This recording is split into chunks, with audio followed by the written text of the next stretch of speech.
7:46 de la mañana. Hasta ahora le doy la bienvenida al asambleísta Juan Fernando Flores de la bancada de Creo. Gracias por estar con nosotros. Buenos días. Muy buenos días, muchas gracias por la oportunidad. Un saludo a todos los ecuatorianos. Gracias a usted por estar con nosotros esta mañana. Asambleísta, hoy culmina esta fase de comparecencias en la Comisión de Fiscalización. Estarán los proponentes de este juicio y la defensa del presidente Guillermo Lasso. ¿Cree usted que, como dicen algunos, está echada ya la suerte del presidente dentro de este proceso político? Bueno, la suerte estaba echada desde el punto en que cuando se presentó el juicio político, casi 80 legisladores conforman el total de las bancadas que hacen la presentación formal y solo firmaron 59 legisladores, algo que nosotros siempre mencionamos, que desde allí ya el juicio político nació muerto y que posterior con el desarrollo, tanto en la Corte Constitucional como ahora en la Comisión de Fiscalización, se puede evidenciar que no solo no existen elementos probatorios en contra del presidente de la República, sino que no existe ni siquiera un propio consenso dentro de las bancadas legislativas, y es algo que hemos visto en los últimos días, incluso en declaraciones de los propios asambleístas del Partido Social Cristiano, algunos del correísmo, pero en especial el día de ayer, cuando el correísmo le retiró todo el respaldo político a Mireya Pazmiño, la principal interlocutora de este juicio en contra del presidente de la República. Pero usted la acaba de escuchar, justamente el asambleísta Pazmiño decía que no, que más bien la bancada de UNES está haciendo lo correcto, que eso de aquí debe ser investigado todo en fiscalía, dándole transparencia también a ese proceso, pero que ellos siguen unidos bajo el criterio de que el presidente debe ser destituido y censurado. Lo correcto para la asambleísta Mireya Pazmiño debió haber sido aprovechar este espacio y decirle al país cómo así el señor Naranjo y su hermano llegaron a su despacho para la generación de un informe, cuando la ley establece, y lo digo también como presidente de comisión, que los informes deben ser realizados por los asesores de la comisión y no fuera de este ámbito, en este caso por el asesor de su despacho, cuyo hermano tiene una relación directa con las empresas que manejan justamente los elementos petroleros a través de un lobby, donde ahora la gran pregunta que se hace el pueblo ecuatoriano es, primero, ¿cómo llegaron los hermanos Naranjo al despacho del asambleísta? Y segundo, ¿qué recibieron a cambio para poder aprobar el informe de Flopec? No solo ella, sino los legisladores que también votaron a favor. Algo que vamos a solicitar que incluso se revisen las cuentas de estos legisladores para poder entender cómo surge esta supuesta trama que acusa al presidente de la República, pero que al parecer para ellos y sus bolsillos no hay ninguna duda de que todo estaba perfecto. Pero, asambleísta, dentro de este proceso político se han dado acusaciones de lado y lado, ambos lados, diciendo que hay que continuar con una investigación que ya tendrá que pasar seguramente al ámbito de la Fiscalía.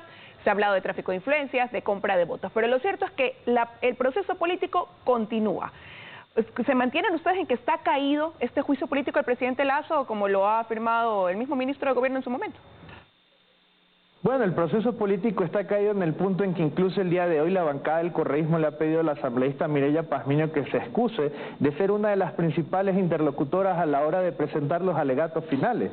Pero ella dijo que va a estar hoy. Están unidos. Ella dijo que va a estar hoy ahí en la Comisión de Fiscalización.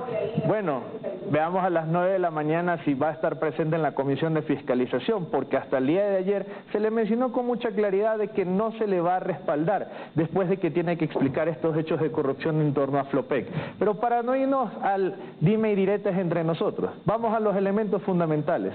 Todo lo que tenía que ver con Flopec son las propias instituciones del Estado, quienes han desestimado las principales pruebas que ha presentado en este caso la asambleísta Veloz, Pazmiño y los que acompañan en el proceso del juicio político.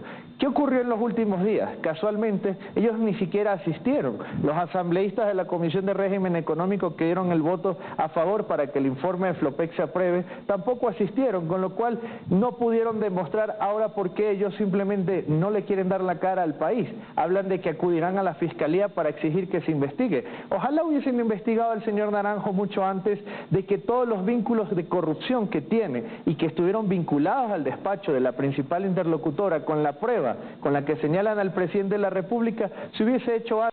No ahora que es de conocimiento público.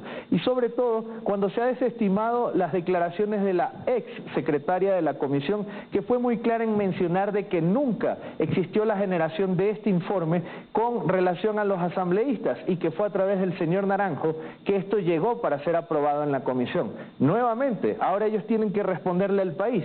¿Qué recibieron a cambio para decir que Flopec era una de las principales empresas de este país que estaba fortalecido en materia petrolera y que debía avanzar? El argumento contrario a lo que ahora hacen en el señalamiento en contra del presidente de la República. Asambleísta, la pregunta es, ¿cuántos legisladores coincidirán con su criterio?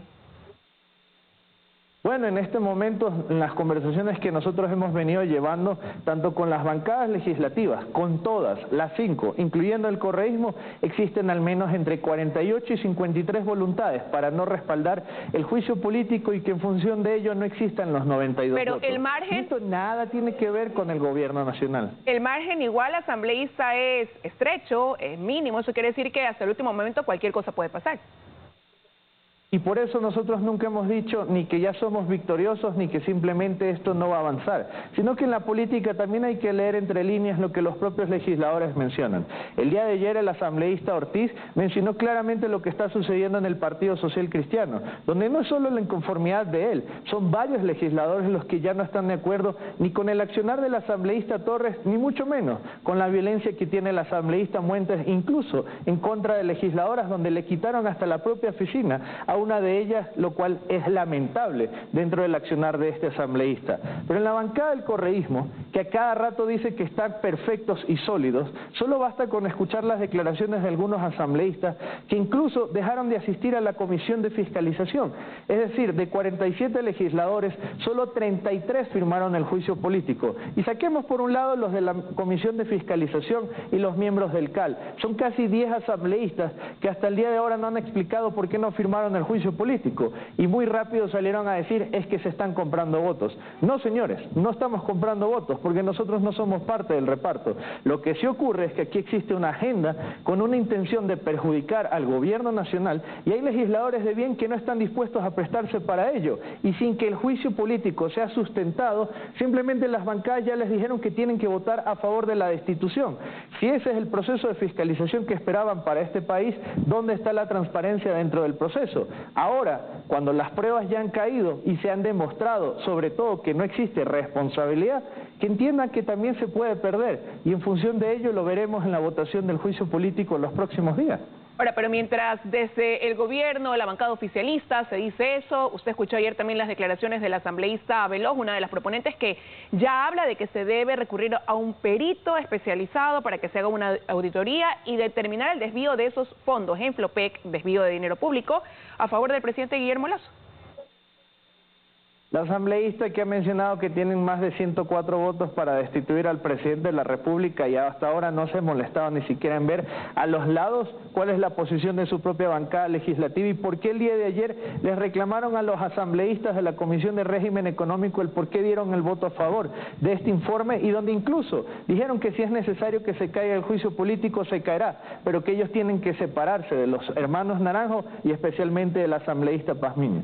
Nosotros no tenemos ningún problema. Incluso hay que investigar mucho más allá. Lo hemos dicho varias veces, abramos las cuentas de todos los legisladores y conozcamos de cerca qué es lo que está sucediendo, ya que muchas veces se dice que detrás del quehacer político y de las conversaciones hay una doble intención por parte del gobierno nacional. Nosotros estamos con la claridad de cada una de las acciones que se han venido haciendo, pero en especial la defensa que ha ejercido el abogado del presidente de la República y todo el equipo que corresponde a la defensa del presidente. Así que en función de ello, acá lo que tiene que ver la claridad es que los legisladores, los 137, tienen todo el derecho a seguir de cerca el juicio político, pero también a tomar una decisión, no obligar o forzar a sacar comunicados, no decirles que si no lo firman serán expulsados de las bancadas, o mucho menos, ir a quitarles oficinas y en función de ello después esperar que exista no exista un descontento por parte de los propios legisladores.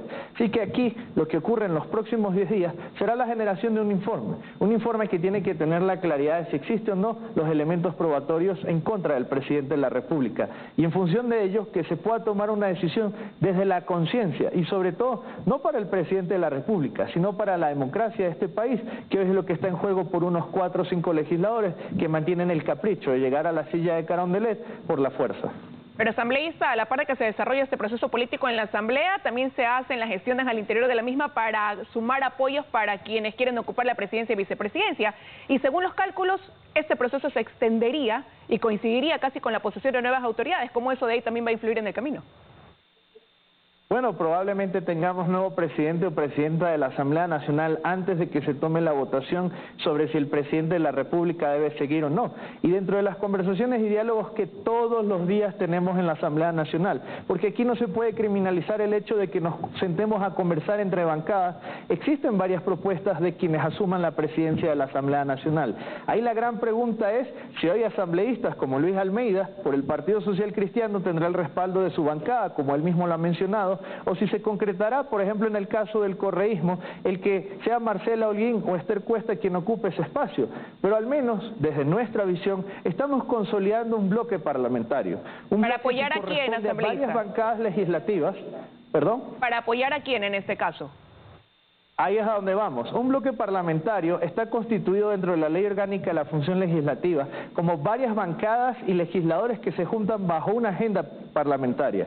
En función de ello, ahorita no estamos definiendo cuáles serán los candidatos, estamos definiendo cuál será la agenda, porque el país lo que le interesa, más allá del juicio político, que solo responde a la politiquería de algunos, es qué vamos a hacer al día siguiente del juicio político para sacar este país adelante. Y ahí es donde tienen que venir los mejores hombres y mujeres para ocupar esos espacios, al igual que las 15 comisiones de la Asamblea Nacional, donde en este punto no descartamos que sea un bloque parlamentario compuesto por todas las bancadas legislativas, porque es el sentir de los propios legisladores, de quienes no han sido tomados en cuenta, de quienes quieren que el país salga adelante, quienes entienden que el diálogo es el camino, pero que en especial fuimos electos para respaldar y trabajar en función de los 18 millones de ecuatorianos, y no de quienes ahora se postulan como candidatos a la presidencia, pero ni siquiera cuentan con el respaldo de sus bancadas. Gracias, asambleísta, por habernos acompañado esta mañana en 24 horas. Que tenga un buen día. Muchas gracias a ustedes por la invitación. Son las 7:57.